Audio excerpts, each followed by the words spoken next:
Wushu junior championship போட்டி வந்து KPR institute of engineering and டெக்னாலஜியில் பார்த்தீங்கன்னா 27ஆம் தேதி ஆரம்பிக்கிறாங்க. இது 31ஆம் தேதி வரையும் போகுது. இதில் பார்த்து குறைஞ்சது ஒரு 600 குழந்தைகளை எதிர்பார்க்கிறோம். நாங்கள் 600 போட்டியாளர்கள். இது 150 ஜூரிஸ் எதிர்பார்க்கிறோம். ப்ளஸ் 5 அர்ஜுனா அவார்டிஸ் உள்ளே வர போகிறாங்க, ஒரு துரோணாச்சாரியா அவார்டி உள்ளே வர்றாங்க. இந்த ஈவெண்ட் வந்து தமிழ்நாட்டுக்கே ஒரு பெருமை சேர்க்குற ஈவெண்ட்டாக இருக்கும் அப்படின்றதுல எனக்கு துளி கூட சந்தேகம் இல்லை. இந்த ஈவெண்ட் கோயம்புத்தூரில் கேபிஆரில் நடக்குது அப்படின்றது நமக்கு எல்லாருக்கும் கிடைக்கக்கூடிய ஒரு பெருமை வாய்ந்த அனுபவமாக தான் இருக்கணும். ஏன்னா இந்த ஊஷுன்றது இப்போ தான் கொஞ்சம் கொஞ்சமாக பாப்புலரைஸ் ஆகிட்டு வருதுங்க ஸ்டூடெண்ட்ஸ் நடுவில்.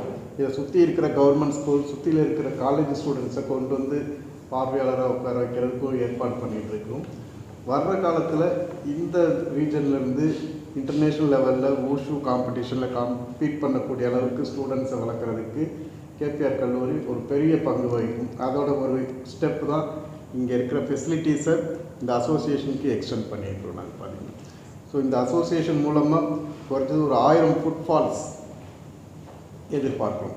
பிளேயர்ஸ்ன்றது ஒன்று, பிளேயர்ஸ் கூட வர்றவங்க, players family members, juris, students அப்படின்ட்டு மினிமம் ஒரு 1000 மக்கள் வருவாங்க அப்படின்ட்டு எதிர்பார்க்கணும். ஒரு திருவிழா மாதிரி தான் இந்த ஈவெண்ட் நடக்க போகுது. இப்போ சார் வந்து அதை